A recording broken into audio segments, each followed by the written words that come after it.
Quand Dieu nous appelle, il nous envoie avec le Saint-Esprit. Parce que la Bible est en train de me dire, dans le livre de Genèse, au commencement, Dieu créa le ciel et la terre. La terre était informe et vide, et les ténèbres couvraient la surface de la terre. Parce que la première des choses que le Saint-Esprit vient faire dans nos vies, le Saint-Esprit, il vient d'abord éclairer la confusion de l'homme. L'objectif du Saint-Esprit dans nos vies est d'éclairer la confusion qui est dans nos vies. Parce que lorsque nous recevons le Saint-Esprit, nous ne recevons pas d'abord le Saint-Esprit pour faire de miracles. Lorsque nous recevons le Saint-Esprit, le Saint-Esprit en nous, il nous donne le caractère du Christ. Parce que parmi les dimensions du Saint-Esprit, il y a le Saint-Esprit en nous. Il y a le Saint-Esprit sur nous. Il y a le Saint-Esprit avec nous. Il y a aussi le Saint-Esprit au milieu de nous. Parce que avant que le Saint-Esprit ne vienne sur nous, le Saint-Esprit vient d'abord en nous. Le Saint-Esprit, il vient d'abord commencer une œuvre en nous. La première des choses que le Saint-Esprit vient faire, avant que Dieu ne nous envoie dans la mission, Dieu se rassure d'abord que nous ayons incarné ses caractères. C'est alors que le Saint-Esprit vient d'abord en nous. Il vient maintenant nous donner les caractères de Jésus. Et puis maintenant, après le Saint-Esprit en nous, c'est là que vient maintenant le Saint-Esprit sur nous. Le Saint-Esprit sur nous, c'est là que maintenant il y a des miracles. C'est alors qu'il y a maintenant les gens qui commencent maintenant à prophétiser. C'est là que nous voyons maintenant le malade être guéri. Tu chantes, il y a des malades qui sont guéris. Tu es en train de prier, il y a des miracles. Il y a des miracles qui commencent. Ça, c'est le Saint-Esprit sur nous. Et lorsque nous voyons le Saint-Esprit avec nous, c'est là que nous voyons maintenant le revêtement de la puissance. Nous avons le Saint-Esprit au milieu de nous. Là-bas, le Saint-Esprit, il est en train de chercher le milieu. Là-bas, le Saint-Esprit, il n'est pas sur nous. Là-bas, le Saint-Esprit, il n'est pas en nous, mais le Saint-Esprit, il est maintenant avec nous. Là-bas, le Saint-Esprit, il est au milieu de nous. Là-bas, le Saint-Esprit, il a besoin d'un milieu. Là-bas, le Saint-Esprit est en train de chercher le milieu.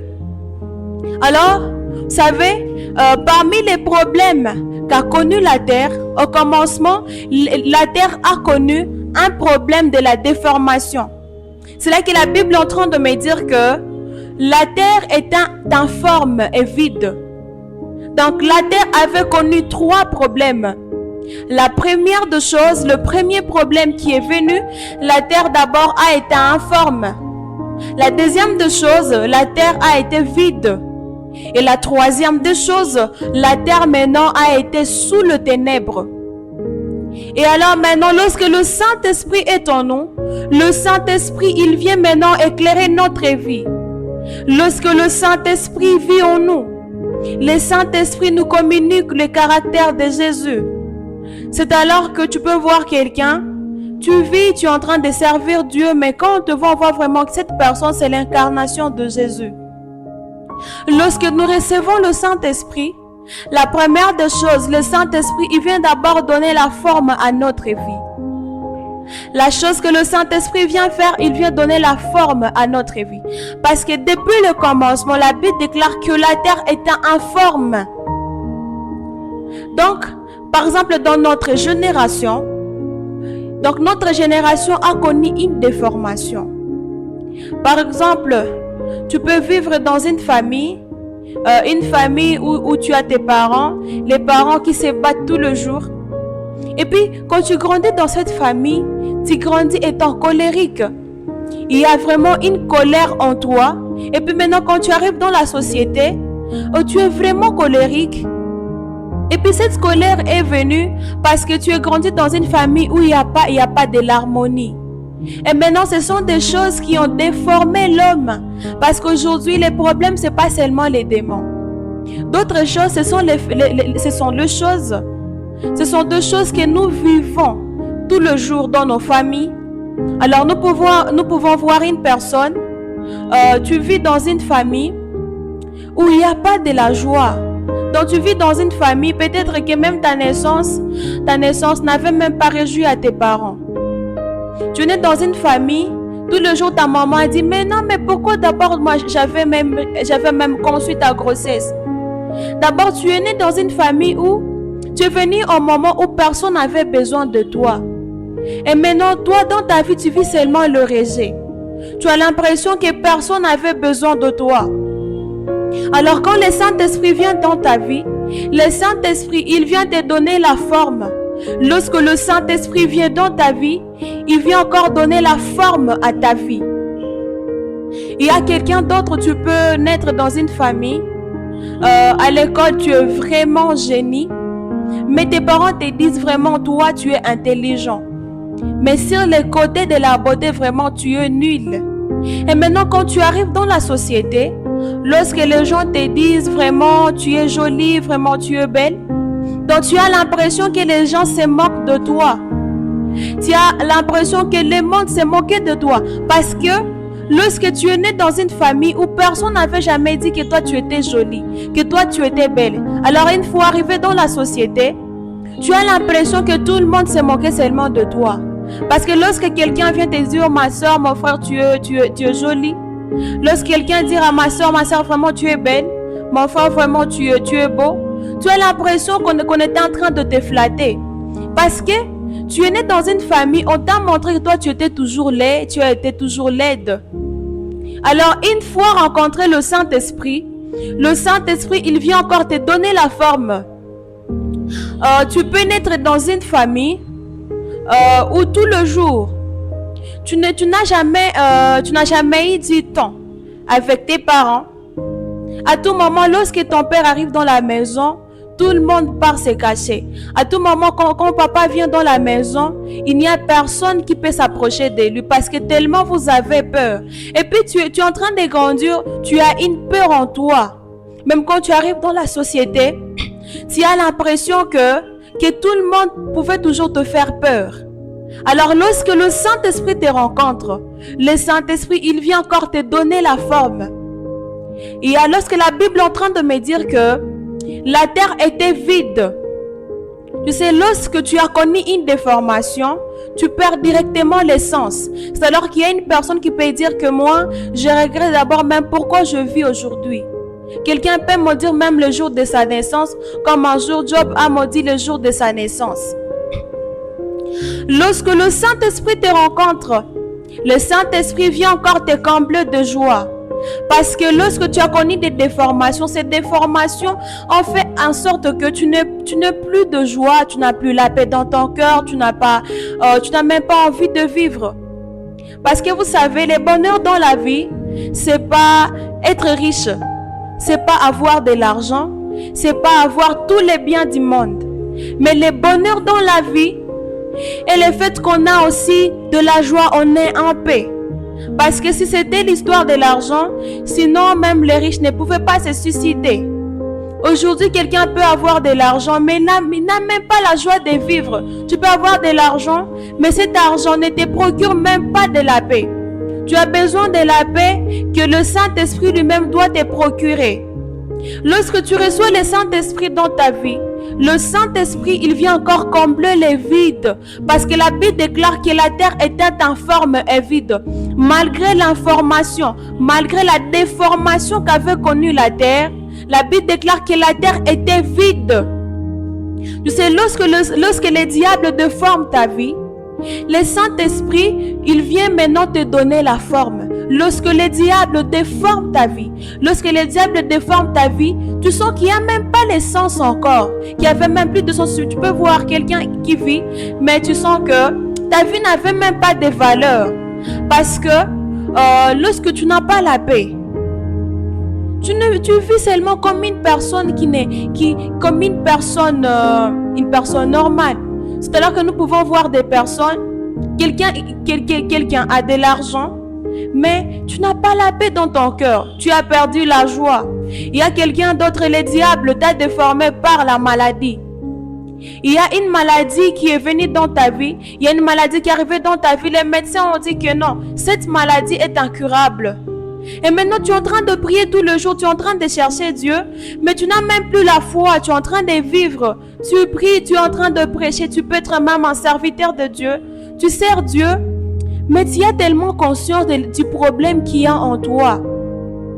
Tu as tellement conscience de la parole qu'avait dit le médecin. Le médecin a dit non, ta maladie est incurable. Et maintenant, toi, tu es en train d'avancer dans la vie. Tu es en train d'avancer, mais tu es en train de te dire, mais maladie, moi je suis en train de vivre, mais il y a seulement une maladie. Il y a quelqu'un d'autre à qui le médecin a dit, toi tu as seulement 2 ans de vie. Tu as seulement 2 ans sur la terre. Et maintenant, quand tu es en train de vivre, tu vis vraiment tellement que tu as conscience, tu es conscient de la parole qui t'a adressée le médecin. Tu vis, mais tu n'as pas la paix. Cette maladie t'a fait manquer la paix. Tu as perdu la paix dans ton cœur. Tu n'as plus de la joie. Tu n'as plus de joie. Tu as perdu la joie de vivre.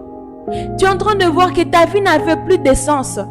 Le diable t'a déformé par une maladie. Mais il a pris encore ta joie. Parce que quand tu es malade, tu perds probablement la joie. Tu n'as pas d'épée dans ton cœur. Tu perds directement la joie. Mais lorsque le Saint-Esprit vient dans ta vie, lorsque tu reçois le Saint-Esprit, il vient encore combler ton cœur. Le Saint-Esprit, il vient encore te consoler. Lorsque tu reçois le Saint-Esprit, il vient encore te consoler. Lorsque tu reçois le Saint-Esprit dans ta vie, tu reçois la consolation. Alors je suis en train de dire à quelqu'un, peu importe les paroles qu'on dit le médecin, mais il y a un Dieu qui a la dernière parole sur ta vie. Tu as Jésus, lui qui a le dernier mot sur ta vie. Tant que Dieu n'a pas encore dit que c'était fini, alors c'est pas encore fini. C'est pas fini tant que Dieu n'a pas encore dit que c'est fini. Il est le seul qui a les derniers mots sur ta vie. Malgré les paroles qu'ont dit le médecin, mais tu as un médecin qui est plus que tous les autres médecins sur la terre. Lui n'a pas encore dit que c'était fini. Il n'a pas encore dit que c'est fini. Alors tu as besoin de t'accrocher encore à Dieu. Tu as besoin encore d'aspirer encore au Saint-Esprit. Tu as besoin encore de Dieu. Aspire aux dons spirituels. Tu sais, bon, il y a des moments lorsqu'on te demande d'implorer la présence de Dieu, on te demande désire le Saint-Esprit. Parfois, tu penses que tu as besoin du Saint-Esprit seulement quand tu vas prêcher. Tu penses que tu as besoin du Saint-Esprit quand toi tu vas prier pour le malade. En réalité, nous n'avons pas besoin du Saint-Esprit lorsque nous avons besoin d'aller imposer les mains malades. Nous ne devons pas désirer le Saint-Esprit seulement parce que nous allons prêcher. Nous ne devons pas désirer le Saint-Esprit parce que nous allons prophétiser. Mais le Saint-Esprit pour nous, c'est un besoin incontournable. Le Saint-Esprit pour nous, c'est un besoin indispensable. Nous avons besoin du Saint-Esprit pour le salut de notre famille. Même pour servir Dieu, nous avons besoin du Saint-Esprit. Pour nous, le Saint-Esprit, c'est un besoin de tous les jours. Pour nous, le Saint-Esprit, c'est un besoin de tous les jours. Pour nous, c'est un besoin incontournable. Pour nous, c'est un besoin indispensable. Nous avons besoin du Saint-Esprit, même dans notre travail, nous avons besoin du Saint-Esprit. Dans nos études, nous avons besoin du Saint-Esprit. Maman, tu peux avoir de l'argent. Tu as amené les enfants à l'école. Mais si seulement le Saint-Esprit ne remplit pas ces enfants ne vont pas réussir à l'école. Les enfants, ils peuvent avoir tout ce qu'il y a de nécessaire pour bien étudier. Mais s'il n'y a pas le Saint-Esprit, ces enfants ne réussiront jamais les études. Tu peux avoir tes enfants à la maison. Tu les éduques seulement par des paroles. Mais s'il n'y a pas le Saint-Esprit, ces enfants ne seront jamais éduqués. Même dans la famille, nous avons besoin du Saint-Esprit pour éduquer les enfants. Nous avons besoin du Saint-Esprit pour une bonne éducation de nos enfants. Nous avons besoin du Saint-Esprit, même lorsque nous voulons manger, nous avons besoin du Saint-Esprit. Même lorsque nous voulons partir, nous voulons marcher, nous sommes en train de marcher, nous avons besoin du Saint-Esprit. Le Saint-Esprit doit nous conduire. Le Saint-Esprit, il doit nous diriger. Lorsque tu reçois le Saint-Esprit, tu reçois la joie dans ton cœur. Toi qui avais déjà perdu la joie de vivre, aujourd'hui le Saint-Esprit vient encore redonner la joie à ton cœur. Aujourd'hui le Saint-Esprit, il vient avec une paix, comme la Bible déclare, et la paix de Dieu qui surpasse toute intelligence sera votre partage. Aujourd'hui il y a une paix qui vient dans ton cœur. Aujourd'hui il y a une paix qui arrive dans ton cœur. Aujourd'hui tu vas recevoir la paix de Dieu. Tu es en train de vivre, mais tu as l'impression que ta vie n'avait plus de valeur. C'est parce que le Saint-Esprit a déformé ta vie. Tu sais, la troisième des choses que le diable vient faire dans la vie de l'homme, en premier, le diable, il a déformé la vie de l'homme. Deuxièmement, le diable, il a pris l'essence à la vie de quelqu'un, il a dévalorisé ta vie. La troisième des choses, le diable, il vient maintenant rendre ta vie noire. Le diable, il vient maintenant couvrir ta vie avec les ténèbres. C'est alors que la Bible est en train de me dire que les ténèbres couvraient la surface de la terre. La terre était couverte par le ténèbre. Mais lorsque maintenant le Saint-Esprit est descendu, il y a eu maintenant la lumière. C'est alors que Dieu a dit que la lumière soit, et la lumière fut. Parce qu'au départ, il y avait d'abord le ténèbre. Parce que la Bible déclare que l'Esprit de Dieu se mouvait au-dessus des eaux. Alors lorsque le Saint-Esprit descend, le Saint-Esprit, il ne vient pas seulement pour donner la forme. Le Saint-Esprit, il ne vient pas seulement pour guérir le malade. Le Saint-Esprit, il ne vient pas seulement pour donner des enfants aux femmes stériles. Le Saint-Esprit, il ne vient pas seulement te donner la paix. Le Saint-Esprit, il vient également pour éclairer ta vie. Le Saint-Esprit, il vient également parce qu'il vient maintenant pour éclairer ta vie. Parce que c'est là que nous pouvons voir, il y en a de ces familles où les gens n'avancent jamais. Il y en a dans certaines familles, les gens ont compris, se sont dit vraiment dans notre famille là, les gens n'avancent pas. Il y a tellement de problèmes qui se répètent. Et puis, tu as vraiment cru, tu t'es dit vraiment là, dans notre famille, il y a telle situation ne change jamais. Tellement qu'il y a les ténèbres qui a couvert ta vie, tu ne vois plus bien. C'est alors que quand le Saint-Esprit vient, lorsque le Saint-Esprit descend, il vient maintenant éclairer ta vie. Lorsque le Saint-Esprit descend, il vient maintenant éclairer ta vie. C'est alors que tu reçois la lumière de Dieu. C'est alors que quand il descend, il vient encore t'éclairer. Tu sais que lorsque Dieu t'appelle, il t'appelle avec le Saint-Esprit. Lorsque Dieu t'appelle, Dieu, il vient éclairer ta vie. C'est alors que tu peux dire à Dieu, Seigneur, illumine les yeux de mon cœur. Lorsque ta vie est illuminée par Dieu, tu ne vois plus les ténèbres. Lorsque le Saint-Esprit descend dans ta vie, il n'y a plus de ténèbres. C'est alors qu'on est en train de dire que, la Bible déclare que les ténèbres ont reculé devant l'œuvre de la croix. Les ténèbres ne résistent pas devant la lumière. Parce que tellement que la lumière est forte, lorsque seulement il y a le ténèbre, lorsque à la présence du ténèbre, une fois seulement venue la lumière, directement le ténèbre disparaît. Alors tu peux voir que dans ta vie, vraiment, les choses n'avancent pas. Tu fournis d'efforts, tu as besoin de servir Dieu. Mais tu vois que tellement il y a des choses qui sont en train encore de te réclamer. Il y a des liens familiaux qui te réclament encore.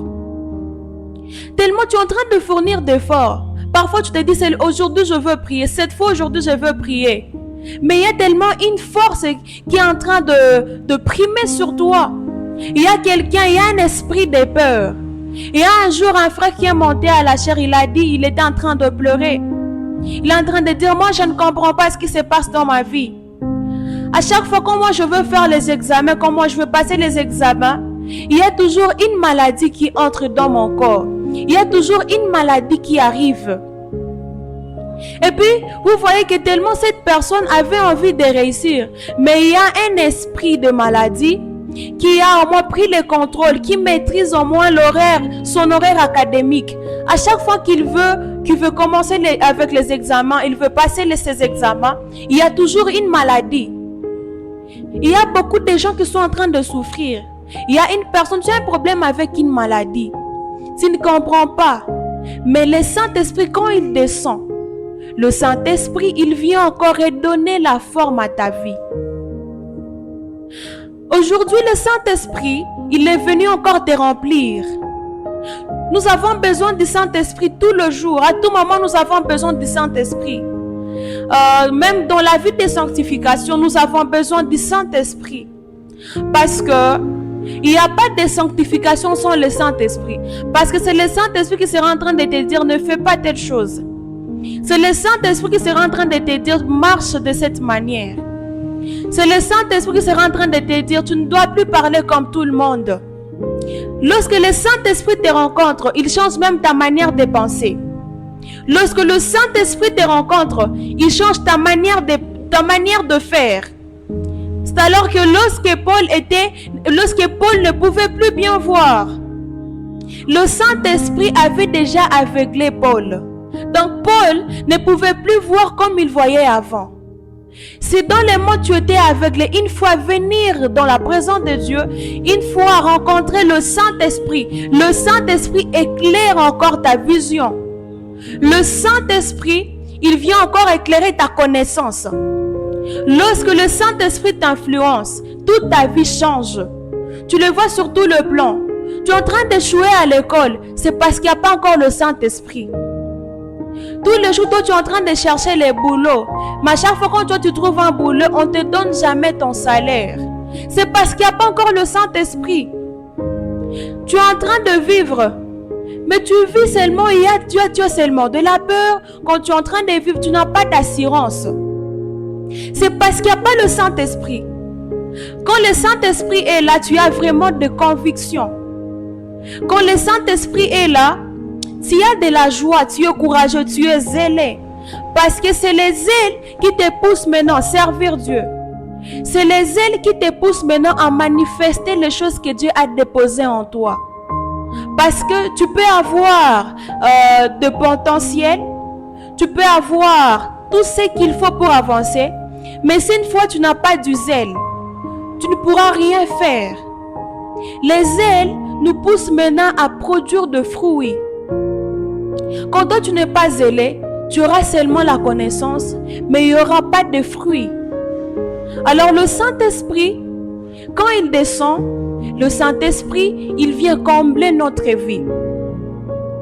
Les choses qui se passent quand Dieu nous appelle, Dieu quand nous appelle, il place à côté de nous des bonnes personnes, des personnes qui vont nous pousser encore à aller plus loin. Une autre chose que le Saint-Esprit fait, une autre chose que Dieu fait quand il nous appelle, le Saint-Esprit, Dieu, il vient encore nous délivrer. Et une autre chose que Dieu fait, il vient encore nous accompagner. Il vient encore nous accompagner par son esprit. Lorsque Dieu nous appelle, Dieu mettra toujours à côté de nous des personnes qui vont nous soutenir. Quand Dieu nous appelle, il placera toujours de bonnes personnes sur notre chemin. Lorsque Dieu nous appelle, Dieu placera toujours des personnes à côté de nous, des personnes comme Élie, des personnes comme Melchisédek. Et ces personnes vont nous aider encore à aller plus loin. Et lorsque Dieu vient, et lorsque ces personnes arrivent dans nos vies, c'est alors que nous comprenons notre mission. Tu peux te rendre compte que depuis que tu as rencontré telle personne, tu sens vraiment que tout est en train d'avancer. Tu sens vraiment que tout est en train d'avancer. Et puis lorsque Dieu fait cette chose, Dieu vient également encore te délivrer. Il y a une délivrance qui arrive dans ta famille. Lorsque tu acceptes la mission de Dieu, il y a une protection qui vient dans ta vie. Parce que l'œuvre de Dieu nous protège. Lorsque nous servons Dieu, nous sommes protégés. Parce que la Bible déclare que l'ange de l'Éternel campe autour de ceux qui le craignent. L'ange de l'Éternel campe autour de ceux qui le craignent. Lorsque nous craignons Dieu, probablement nous avons une protection. Là-bas, pour un enfant de Dieu, la protection n'est pas une prière, mais la protection est un droit. Quand tu es enfant de Dieu, lorsque tu sers Dieu, pour toi la protection n'est pas une faveur. Pour toi la protection n'est pas une prière, mais pour toi la protection est un droit. Pour toi la protection c'est un droit. Tu as droit à la protection de Dieu. Alors je suis en train de dire à quelqu'un, tu as dit prie aux yeux de Dieu. Accepte la mission de Dieu. Tu ne seras pas seul sur le chemin où Dieu est en train de t'amener. Tu ne seras pas seul. Et puis tu n'es pas seul. Tu es avec le Saint-Esprit. Tu es avec le Saint-Esprit. Tu vas encore dire à Dieu, Seigneur, moi je viens encore aujourd'hui. Tu vas dire à Dieu, aujourd'hui, moi je viens encore accepter ta mission. Parce que bien aimé, tu sais, Dieu n'a pas besoin de personnes qui sont fortes. Mais Dieu appelle les personnes faibles pour les rendre fortes. Si toi tu te dis, moi je suis faible, en toi il y a la force. La Bible est en train de me dire que le faible dise, moi je suis fort. Que l'aveugle dise, je peux voir. Parce que c'est ce que Dieu a fait de moi. Vous savez, Dieu est conscient des choses qu'il a déposées en nous. Lorsque Dieu t'oblige de dire que toi tu étais fort alors que toi tu étais faible, Dieu est en train de dire que en toi il y a la force. En toi il y a la force. Alors Dieu ne te demande pas de dire, Dieu ne te demande pas de parler sur base des choses que tu es en train de voir. Mais Dieu t'appelle maintenant de parler sur base des choses que lui-même t'a dit. Lorsque Dieu t'a dit, avance, je serai avec toi. Dans la mission, Dieu t'a dit, tu n'auras rien à craindre. Alors tu n'as pas besoin d'avoir peur. Tu n'as pas besoin d'avoir peur de servir Dieu. Servir Dieu, c'est bien. Tu peux servir Dieu partout. Tu sais, servir Dieu, c'est pas seulement prêcher. Servir Dieu, c'est pas seulement chanter à l'église. Servir Dieu, c'est pas seulement prophétiser. Mais tu peux chercher Dieu partout où tu es. Tu peux chercher Dieu partout où tu te trouves. Tu peux chercher Dieu partout. Tu peux servir Dieu dans tous les domaines de ta vie. Par exemple, tu es commerçant. Et maintenant, tu te rends compte que tous les commerçants sont des menteurs. Alors, tu dois faire la différence. Tu dois être vrai dans ce que tu es en train de faire. Parce que d'abord, servir Dieu, c'est faire la volonté de Dieu. Servir Dieu, c'est faire la chose que Dieu t'a demandé de faire. Si tu ne comprends pas encore ta mission, tu peux dire à Dieu, Seigneur, c'est quoi ma mission? Pourquoi tu m'as placé sur la terre? Pourquoi moi j'existe? Et je sais que Dieu va te révéler encore c'est quoi ta mission. Dieu va te parler, va te dire, moi je t'ai appelé comme pasteur, moi je t'ai appelé comme prophète, moi je t'ai appelé comme docteur, moi je t'ai appelé comme apôtre. Dieu te dira certainement en quoi il t'a appelé. Alors, accepte seulement la mission de Dieu. Dis à Dieu, aujourd'hui, moi, je viens aussi te servir. Tu peux même soutenir les orphelins. Tu peux même chaque fois partir à l'hôpital, tu vas prier pour les malades. Tu peux même soutenir le malade. Tu sais, il y en a de ces gens qui sont dans des hôpitaux, ils ont manqué même de l'argent.